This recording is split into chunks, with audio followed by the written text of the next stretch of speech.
মাসরুর আরিফিন আমারে উদ্দেশ্য কইরা বানি দিছে এক জায়গায়। মাসরুর আরিফিনরা চিনেন না?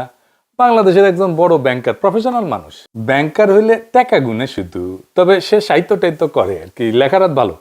আমি যাদেরকে বাঙ্গু সুশীল বলি, সেই গ্রুপের একজন প্রতিনিধি কইতে পারেন।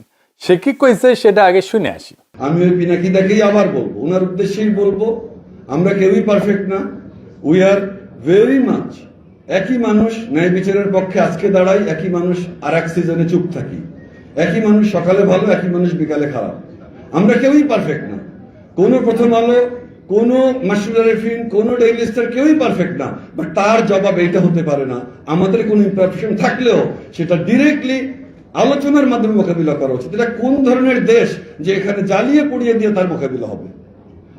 আমার ওইটাই একটা কথা, যে যে আমরা উচিত একটা টলারেন্ট সোসাইটি তৈরি করা, যে সোসাইটিতে ইউ আর স্টিল রেসপেক্টেড। আমি উনাকে বলছি, উনি দাবি করেছেন, উনি করেননি, বাট আমি উনাকেই বলছি, we want a tolerant society যেখানে we are all respected and we are tolerated even when I strongly disagree with you and even when I actually don't like you. শুনেছেন তো? আচ্ছা মাসরুর, আপনি তো লেখাপড়া জানা মানুষ, সাকসেসফুল বিজনেস লিডার, সংবেদনশীল, তাছাড়া তো আর লেখালেখির বুদ্ধ থাকতো না। তো আপনি তো ভাই রাষ্ট্র সমাজের সংকটটাই বুঝেন না। কেমনি একটা পলিটিক্যাল সিচুয়েশনকে বুঝতে হয়, নেভিগেট করতে হয়, সেটা তো ভাই আপনার জানা নাই। আপনার কথা শুনে মনে হইতেছে পিনাকি ভট্টাচার্য মরে গেলে দেশ সুস্থির হইতো। কিছু বেকুব মনে করতো যে হাসিনা মরলে ফ্যাসিবাদের পতন হবে, ওই রকম আর কি। আপনি তো রুট কজ অ্যানালাইসিস বুঝেন, কেমনে করতে হয় জানেন। প্রথম আলো ডেইলি স্টার কেন হামলার শিকার হইলো বলেন তো? আপনি করতে পারেন কিনা বলতে পারবেন? ওইটা আপনি করলে আপনি এই বক্তৃতা দিতেন না, বা জানেন কিন্তু বলবেন না, অন্য কথা বলবেন। এটা ভণ্ডামি, হিপোক্রেসি। আমি আজকে আপনারা দেখাই দিব কেন এটা হইল। মাহবুজানাম দেখতে পায় না তার অপরাধটা কি। এইভাবে সর্বপ্রথমবারের মতন প্রথম আলো ডেইলি স্টার অফিসে আগুন জ্বালালো কেন? কেন? আমরা কি অপরাধ করলাম? হাসিনাও দেখতে পায় না তার অপরাধটা কি, অন্যভাবে। দেশবাসীর কাছে আমি বিচার চাই, কি অপরাধটা কি করেছি।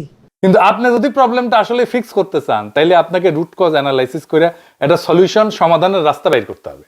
আপনি যেহেতু ইন্টেলিজেন্ট, বেকুব এবং মাথা মোটা না, আপনার যেহেতু পার্সোনাল স্টেক নাই এই ঘটনায়, আমার আলোচনাটা মন দিয়ে শোনেন, তারপরে পাইলে বেকুব গুলোরে বুঝেন, আমারে বুঝানোর দরকার নেই আপনার। আমি রাষ্ট্রটারে ঠিক করতে চাই এবং আমি জানি কেমনে ঠিক করা যায়। আমি রাষ্ট্রটা ভাঙতে চাই না, শক্তিশালী করতে চাই, দুর্বল করতে চাই না। যারা মানব বন্ধন করতেছেন, প্রতিবাদ করতেছেন, রাষ্ট্রটা আপনাদের হাতেই ছিল, এখন আপনাদের হাতেই আছে। তা আপনারা তো এই রাষ্ট্র বানাইছেন, না বুঝেছেন রাষ্ট্র, না বুঝেছেন জনমানুষ সার্বভৌম ইচ্ছা, না বুঝেছেন রাষ্ট্রের মধ্যে থাকা কন্ট্রাডিকশন গুলা। আপনারা তো সত্যিকার অর্থে রাষ্ট্র বানানোর চেষ্টায় নাই, কারণ আপনারা কেউ, আমি দায়িত্ব নিয়ে বলতেছি, কেউ না, যারা এলিট আছেন রাষ্ট্রটা বুঝেন না। কিছু মনে করেন না, এটাই সত্য। আসেন আজকে একটা একটা করে বুঝাই দিই, এই বিষয়ে কিছু জিনিস বুঝাই দিই। আমি আশা করি ছাত্রদের, তরুণদের, রাজনৈতিক দলের নেতারাও শুনবে আর বুঝার চেষ্টা করবে, আর আমার দর্শকেরা তো বুঝবেনি। আসেন আল্লাহর নামে শুরু করি। প্রথম আলো ডেইলি স্টারের অপরাধটা কি সেটা আমরা শহীদ হাদির বক্তব্য শুই না, তারপরে আলাপে ঢুকবো। আগে শোনেন হাদির বক্তব্য। প্রথম আলো কথাটা বলা খুব ক্রাইসিস আমাদের জন্য। এরপর এটুকুন বলি, দেখেন, আমরা অনেকে প্রথম আলোকে শুধু একটা পত্রিকা মনে করি, এইটা আমাদের দেখবার ভুল। প্রথম আলো হলো বাংলাদেশে এমন একটি প্রতিষ্ঠান, এমন একটি এজেন্সি, যে একটা প্যারালাল রাষ্ট্র। আবার বলছি, প্রথম আলো একটা প্যারালাল রাষ্ট্র। এই কারণে একটা রাষ্ট্রের যেরকম অনেকগুলো উইং থাকে, যে উইং গুলো তাকে ফাংশন করে, প্রথম আলোর এমন কোনো উইং নাই যে উইং সে মেনটেন করে না। পত্রিকা এটা তার একটা ভার্সন, কিন্তু আপনি দেখেন না, এই পুরো গত 15-17 বছরে ফ্যাসিবাদের বয়ান নির্মাণে সব থেকে যে ন্যারেটিভ নির্মাণে যে সাহায্য করেছে এলিট ওয়েতে, সেটা প্রথম আলো। 101টা প্রমাণ দিতে পারবো সামনে বসে, এখন আমাকে সময় দিলে একদম তার কোটা আমার ফোনে আছে, আমার ফোনে সব, যে সে কি রিপোর্ট করেছে সবগুলো আছে। কিন্তু আপনি ভাবেন, হওয়ার কথা ছিল কি, এখন তো সে ভয়ে থাকার কথা, অ্যাটলিস্ট সে তার এই যে ফ্যাসিবাদের সে আপনি ভাবেন, তারা খালেদা জিয়াকে নিয়ে নিউজ করেছে, এই আজকেও দেখলাম যে বসুন্ধরার কাছে খালেদা জিয়ার কনসেন্ট নিয়ে 100 কোটি টাকা চেয়েছে তারেক রহমান, হেডলাইন।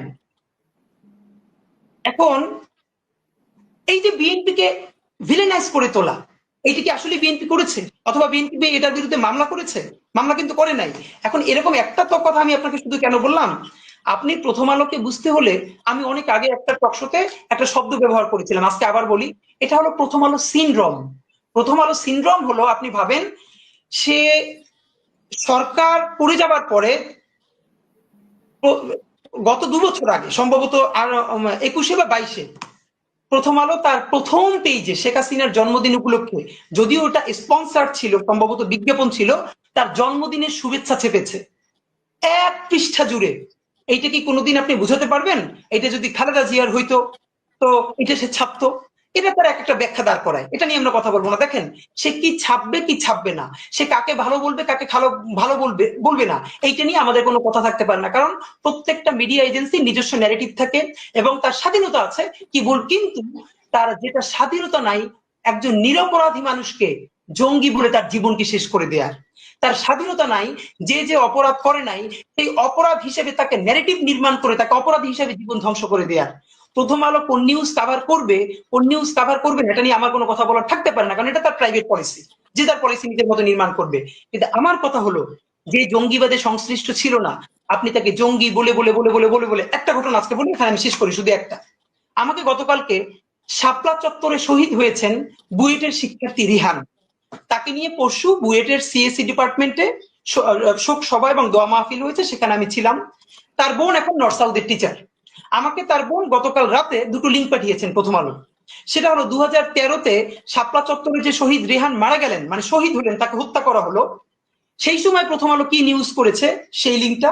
আর গতকালকে তার মা এবং তার বোন ইন্টারন্যাশনাল যে নতুন ট্রাইব্যুনাল গঠিত হয়েছে এই ই করার জন্য, সেখানে তারা নালিশ নিয়ে গেছে এইটার বিচারের জন্য, সেইটাও তারা নিউজ করেছে।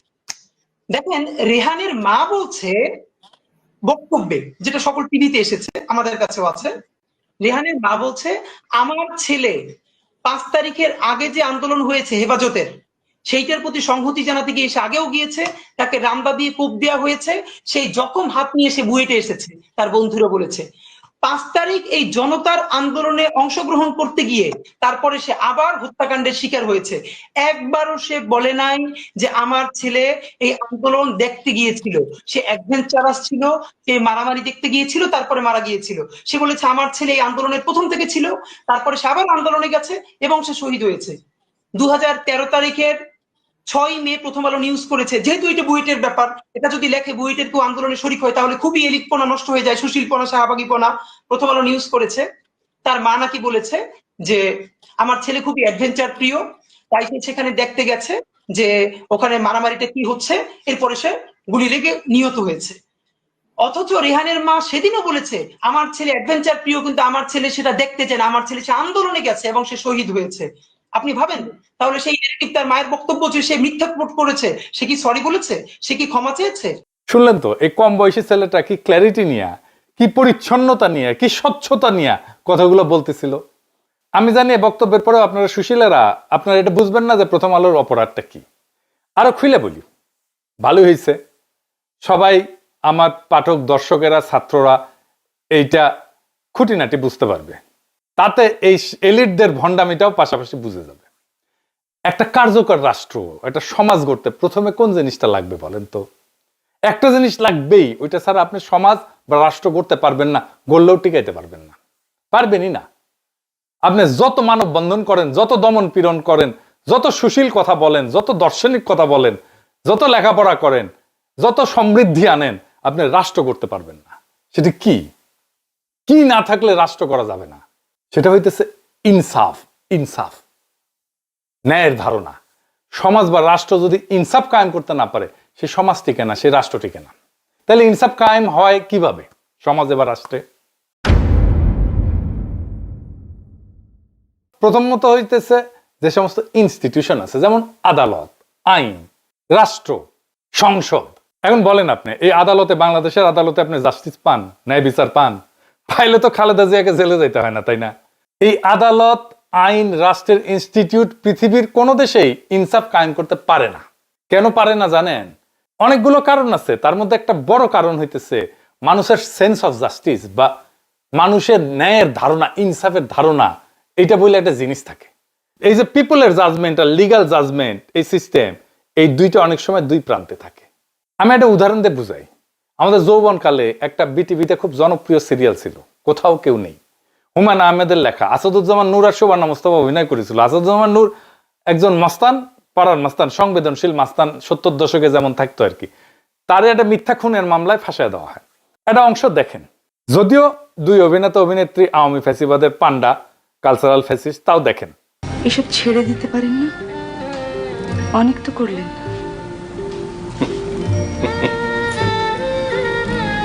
হাসছেন কেন? ছেড়ে দিতে ইচ্ছা করে, মাঝে মধ্যে খুব ভদ্রলোক হইতে ইচ্ছা করে, খুব আফসোস হয়। মনে হয় ভদ্রলোক হইতে পারলে তুমি হয়তো আমার সঙ্গে কঠিন ব্যবহার করতে না, তাহলে হয়তো এটা পার্কে তোমাকে নিয়ে আমি হাঁটতে পারতাম। আজ আপনার কি হয়েছে বাকের ভাই? কিছু হয় নাই। আচ্ছা আমি যাই। তো আসাদুজ্জামান নূরের ক্যারেক্টারের নাম ছিল বাকের ভাই। এই বাকের ভাইয়ের ফাঁসি দেয় আদালত। টিভি নাটক, বাস্তবের ঘটনা না কিন্তু। কিন্তু নজিরবিহীন ভাবে মানুষ রাস্তায় নেমে আসে, ভাঙচুর শুরু হয়, পুলিশ মোতায়েন করতে হয়। হুমায়ুন আহমেদকে হুমকি দেওয়া হয় যেন বাকের ভাইকে ফাঁসি দেওয়া না হয়, পর্দায়, টিভিতে। আচ্ছা, এইবার মাসরুর আরেফিন, আপনি বলেন তো, পর্দার একজন ফিকশনাল ক্যারেক্টার, এইটার জন্য এইভাবে মানুষ রাস্তায় নেমে আসছিল কেন? বলতে পারবেন? আমি জানি বলতে পারবেন না। বলবেন আবেগ টাবেগ ইত্যাদি মেলা কিছু, নস্টালজিয়া। এইখানে মানুষের সেন্স অফ জাস্টিস আক্রান্ত হয়েছিল, ন্যায়ের ধারণা, ইনসাফের ধারণা আক্রান্ত হয়েছিল। মানুষ মনে করছিল আরে এটা তো বেইনসাফি, তাই টেলিভিশনে হইলেও সেটা ঠেকাইতে গেছিল। আবেগে না, নস্টালজিয়ায় না, এটা একটা কালেকটিভ মরাল শক ছিল তার জন্য। আপনি দেখবেন যে গাড়িতে, মানে পাবলিক ট্রান্সপোর্টে, ও এসি গাড়িতে না, এই সাধারণ গাড়িতে, রিক্সায়, পিছনে অশুদ্ধ বাংলায় লেখা থাকে মানুষের বিবেকের আদালতই মানুষের সর্বোচ্চ আদালত। ওরা গভীর দার্শনিক আলাপকে খুব সহজভাবে এইভাবে লিখে, বুঝতে পারছেন? তো কেন আপনার ইনস্টিটিউশনাল আদালত, আইন, এই যে পিপলের জাস্টিস বা ন্যায়ের ধারণাকে রিফ্লেক্ট করতে পারে না, এটাকে ধারণ করতে পারে না? জানেন এটা কেন পারে না? এই জন্যই গান লিখতে হয়। বিচারপতি তোমার বিচার করবে যারা আজ জেগেছে সেই জন্য। গান গাওয়ার জন্য তো দিওয়ানা হয়ে যান আপনারা, কিন্তু গান কোন দার্শনিক জমিনে জন্ম নিয়েছে সেটার হদিশ কখনো রাখেন না। এটাই আফসোস। আসেন আমরা বুঝি যে কেন এই যে লিগ্যাল সিস্টেম, এইটা রিফ্লেক্ট করতে পারে না জনমানুষের ন্যায়ের ধারণাকে। প্রথম কারণ হইতেছে আইন তো পুরনো হয়ে যায়, তাই না? ধরেন শ্রম আইন 2006 সালে, বাংলাদেশের শ্রম আইন যেটা 2006, এটা প্রণীত হয় 2006 সালে। তারপরে 2013-তে একবার সংশোধন হয়, 2018-তে একবার সংশোধন হয়, 2023-এ একবার সংশোধন হয়। কারণ মানুষের সেন্স অফ জাস্টিস পরিবর্তিত হয়, মানুষের ন্যায়ের ধারণা পরিবর্তিত হয়। একটা বাস্তব উদাহরণ দিই। বাংলাদেশ স্বাধীন হওয়ার পরে 20 বছর পর্যন্ত তো আমাদের কারো কোনো সমস্যা হয় নাই এটা মাইনে নিতে যে নির্বাচিত সরকারই সংসদ নির্বাচন অনুষ্ঠিত করবে, সিটিং গভর্নমেন্ট। কিন্তু এখন আমরা কেউই মনে করি না যে নির্বাচিত সরকার, সিটিং গভর্নমেন্ট, এটা অবাধ নিরপেক্ষ নির্বাচন অনুষ্ঠিত করতে পারে। সেই জন্য আসলে তত্ত্বাবধায়ক সরকারের আইন, বুঝলেন তো? আমাদের ইনসাফের ধারণা, ন্যায়ের ধারণা পরিবর্তিত হয়ে গেছে। তাই আমাদের আইনি ব্যবস্থাকে মানুষের মধ্যে থাকা যে ইনসাফের ধারণা, এইটার কাছাকাছি নিয়ে আসতে হয় সবসময়। মানুষের ইনসাফের ধারণা পাল্টায়, বদলায়, আমাদের আইনি কাঠামোকে তার কাছাকাছি নিয়ে আসতে হয় ক্রমাগত। কিভাবে রাষ্ট্র এই কাজটা করে জটিল মনে হইতেছে না? জটিল মনে হবে না, সব চালায় বুঝে যাবেন। সব রাষ্ট্র না, কিছু রাষ্ট্র এই কাজটা করে, আইনি কাঠামোকে মানুষের ন্যায়ের ধারণার কাছাকাছি নিয়ে আসে। কিভাবে? 3 ভাবে করে। প্রথম ভাবে হচ্ছে সংসদে আইন বানায়। সংসদের একমাত্র কাজ হচ্ছে আইন বানানো, যেন মানুষের মধ্যে থাকা ইনসাফের ধারণা এই নতুন আইনের মধ্যে থাকে। আইন বানানো ছাড়া সংসদের আর কোনো কাজ নাই। এই জন্যই আমরা ভোটে নির্বাচিত সংসদ সদস্যকে দিয়ে আইন বানাই, আইনের পিএইচডিকে দিয়ে আইন বানাই না। বোঝা গেল? মানে সংসদ এটা খুবই গুরুত্বপূর্ণ প্রতিষ্ঠান সমাজে ইনসাফ কায়েম রাখার জন্য। কিন্তু এই নির্বাচনে দেখেন কি বলতেছে সবাই। বিএনপি বলতেছে এই দেবো, ওই দেবো, সেই দেবো, ফ্যামিলি কার্ড দেবো, রাস্তা বানাই দেবো, কালভার্ট বানাবো, চাকরি দেবো। কিন্তু মূল যে কাজ, সমাজে ইনসাফ কায়েম করবো, এটা ধারে কাজ দেওয়া যায় না কেউ।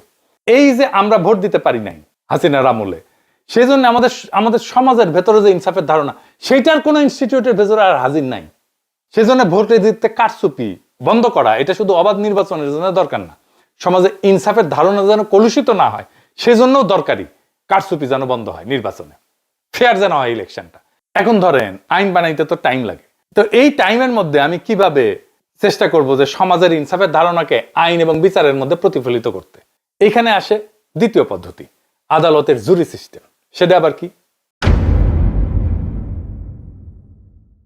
আদালতের জুরি সিস্টেম মানে হইলো বিচারের সময় শুধু একজন জাজ বিচার করবে না বা একটা প্যানেল অফ জাজ বিচার করবে না, সাধারণ মানুষের মধ্যে থেকে, জনতার মধ্যে থেকে বাছাই করা কয়েকজন নাগরিকও এই মামলার প্রমাণ শুনে সিদ্ধান্তে অংশ নেবে।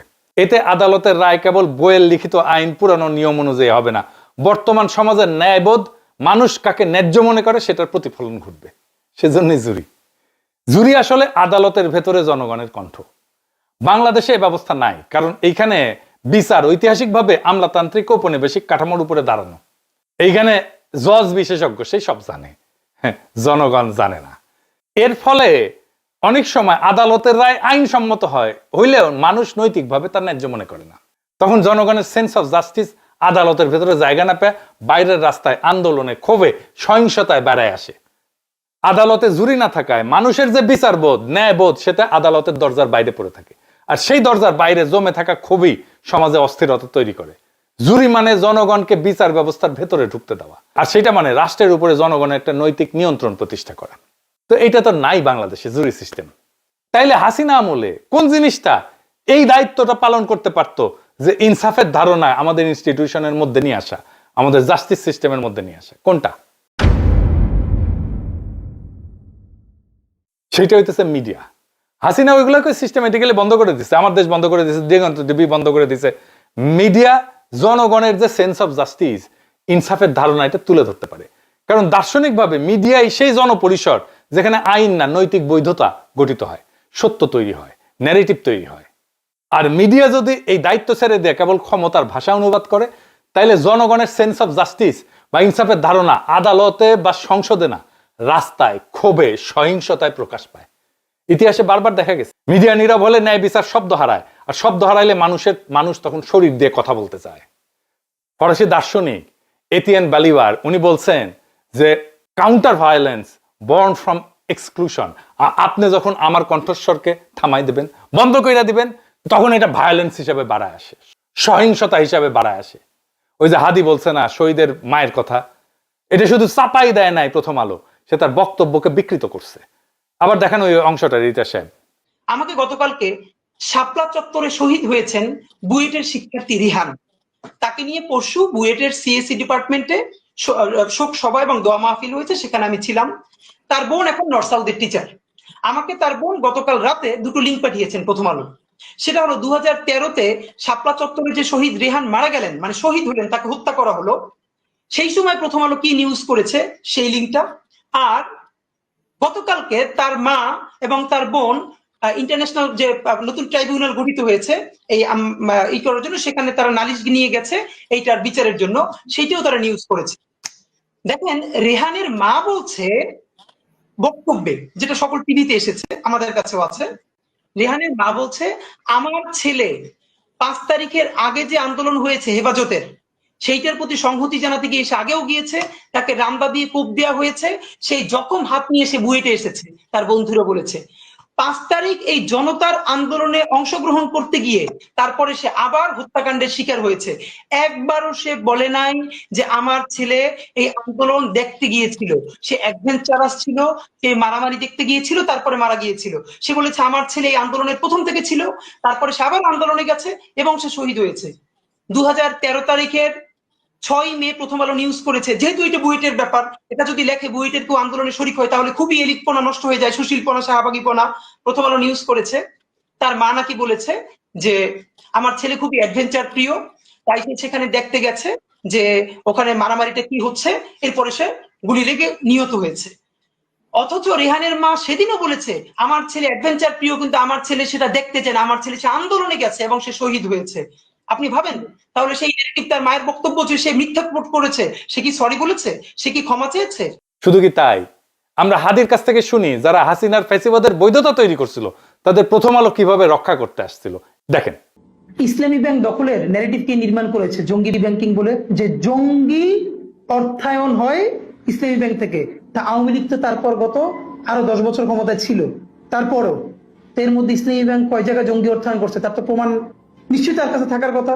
যেহেতু নাই, তাইলে আপনি আবুল বারাকাতের কোনো বিচার করছেন যে সে এই যে যুগলবন্দি কলাম লেখা লেখা ইসলামী ব্যাংকে ধ্বংস করতে দিল? কই, বরং কি হইল, আবুল বারাকাতের আমলে কি সুশীল, অথচ তার সময় কত টাকা জনতা ব্যাংক থেকে বেহাত হয়েছে আওয়ামী লীগের কাছে। আপনি যখন ঘৃণা ভরে তার বিরুদ্ধে মামলা করবেন কেন?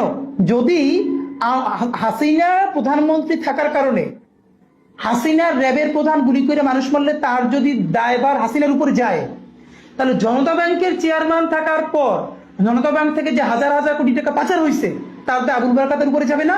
না, সেটা আবার যাবে না। এই হলো বঙ্গবুদ্ধিজীবিতা। বরং তারে যখন সেইটার জন্য অ্যারেস্ট করা হবে তখন প্রথম আলোতে যুগলবন্দি কলম আসবে, আমরা একজন শিক্ষকের এইরকম অবমাননা দেখতে চাই না। অথচ এই শিক্ষক অর্থ পাচারকারী শুধু না, ব্যাংক লুটেরাদের ন্যারেটিভ নির্মাণ করছে। এরকম তো 50 জনের নাম বলতে পারবো, তাদের ব্যাপারে আমাদের ডকুমেন্টেশন কই? তো বাংলাদেশের জনগণের ভোটের অধিকার নাই, কথা বলার অধিকার নাই, জুরি সিস্টেম নাই, কিন্তু মিডিয়া সেই ফাংশনটা নিতে পারতো, নেয় নাই। শুধু যে নেয় নাই তাই না, তারা ফ্যাসিবাদের পক্ষে দাঁড়াইছে।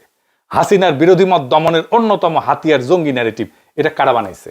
প্রথম আলো বানাইছে। কত নিরীহ মানুষকে ক্রস ফায়ারে দিছে, আয়না ঘরে নিছে, বাড়ির মধ্যে ঢুকাই বাইরে থেকে সিটকানি লাগাই দিয়ে উড়াই দিছে বাড়ি বোমা দিয়ে। কোনো হিসাব আছে? কত মানুষ এমন আর্টিকেল ছাপাইছে যে একজন রিলিজিয়াস মুসলিম যে প্র্যাকটিসের মধ্যে দিয়ে, জীবন চর্চার মধ্যে দিয়ে যায়, সেটারে জঙ্গি বলে তকমা দিছে। আপনার সন্তান জঙ্গি হচ্ছে না তো? পড়ে দেখেন, আপনি দেখবেন একজন রিলিজিয়াস মুসলিম যা যা প্র্যাকটিস করে সেটাকে জঙ্গি হিসেবে ট্যাগ দিছে এখানে। সাহেব দেখেন, জঙ্গি হিসেবে তাদের কত কত কতগুলো লেখা লিখছে, কত দেখেন, একটার পর একটা দেখান। দেখাইতে গেলে আজকের এপিসোড আর শেষ হবে না। তাই জাস্টিস সিস্টেম বা আইন আদালত আর জনগণের সেন্স অফ জাস্টিস, এই দুইটার মধ্যে দেয়া নেয়া বা সার্কুলেশন বন্ধ হইলে জনরোষ জন্মায়।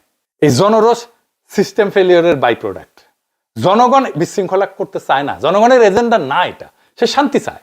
বিশৃঙ্খলা আসে যখন তার এজেন্ডায়, তার কথায় কেউ কর্ণপাত করে না। বিপ্লবের পরে প্রথম আলোতে গিয়া ছাত্র উপদেষ্টারা বই প্রকাশ করলো, প্রোগ্রাম করলো, জনগণ বিস্ময়ের সাথে লক্ষ্য করলো যাদের এই ফ্যাসিবাদ কায়েমের জন্য জেলে নেওয়া দরকার ছিল, জবাবদিহিতার মধ্যে আনার দরকার ছিল, তারাই ম্যানেজ করে ফেললো বিপ্লবের মধ্যে থেকে তৈরি হওয়া ক্ষমতাকে। কি তামাশা! 1971-এর ক্ষত যেমন মেরামত করতে হবে, ঠিক একইভাবে হাসিনার দীর্ঘ শাসন আর 24-এর ক্ষত নিরাময় করতে হবে। এইটা যে ক্ষত, সেটাই তো স্বীকার করে না। প্রথম আলো ডেইলি স্টার জিন্দেগিতে ক্ষমা চাইছে যে আমরা 111 করছি, বিদেশি 2 রাষ্ট্রের সাথে ঘুটু কইরা। এটা তো রাষ্ট্রদ্রোহ। রাষ্ট্রদ্রোহ ইন্ডিয়া আর আমেরিকার সাথে ঘুটু কইরা 111 করছে, তার সাথে আর্মি। প্রথম আলো ডেইলি স্টার করছে, কোনোদিন মাপ চাইছে? মাপ চাই নাই। কোনোদিন বলছে যে আমরা হাসিনা শাসনের বৈধতা উৎপাদন করছি? প্রফেসর ইউনূস মিডিয়া সংস্কারের কমিশনের প্রধান যারা বানাইলেন, সেই প্রথম আলোর সাথে সংশ্লিষ্ট। আপনারা মাইরা পিটায় ঠান্ডা করে দিতে পারবেন হয়তো, সাময়িক। এই ক্ষোভ ছাইচাপা আগুনের মতো থাকবে। এখন আমরা কইতে পারেন সলিউশন কি? আমি সলিউশন কয়ে দেব না, প্রচুর সলিউশন কইছি, কেউ কানে নেয় না কথা। আমার সলিউশন আপনি নিবেনও না।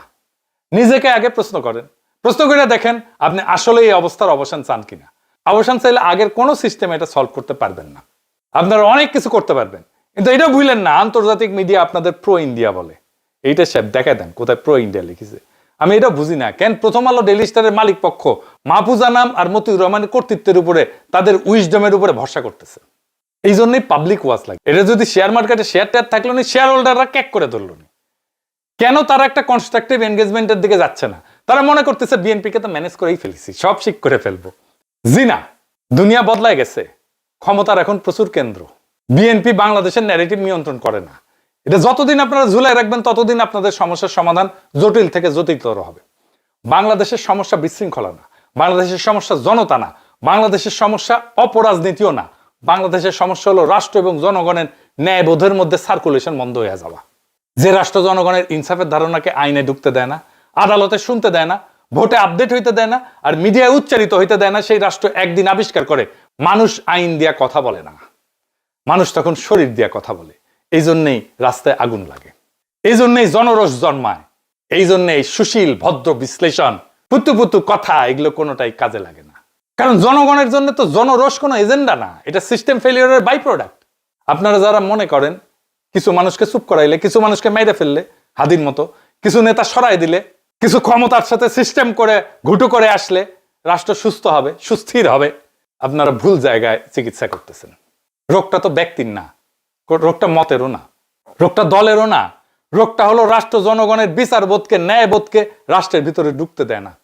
আর যে রাষ্ট্রে ইনসাফ কায়েম করতে পারে না, সে রাষ্ট্র যত উন্নয়ন করুক, যত সমৃদ্ধি করুক, যত মানব বন্ধন করুক, যত সুশীলতা দেখাক, সেটা টিকবে না। যত শক্তি দেখাক, টিকবে না। এটা হুমকি না, এটা ভবিষ্যৎবাণীও না, এটা ইতিহাসের নিয়ম। এখন প্রশ্ন একটাই, আপনারা কি সত্যি এই অবস্থার অবসান চান, নাকি শুধু আগুন নিবায় দমন পীড়ন কইরা, কিছু গ্রেপ্তার ট্রেপ্তার কইরা, ভয় টয় দেখায়া আগুনের আসল কারণটা আগলায় রাখতে চান? যদি মনে করেন যে এটার চূড়ান্ত ফয়সালা করতে হবে, তাহলে ইনসাফকে প্রতিষ্ঠা করতে হবে, সবকিছু ঠিক হয়ে যাবে। লিখে রাখতে পারেন, সেই ইনসাফ প্রতিষ্ঠার লড়াইয়ে বাংলাদেশ আছে, সেইটার সাথে সামিল হন, সব ঠিক হয়ে যাবে ইনশাল্লাহ। ইনকিলাব জিন্দাবাদ।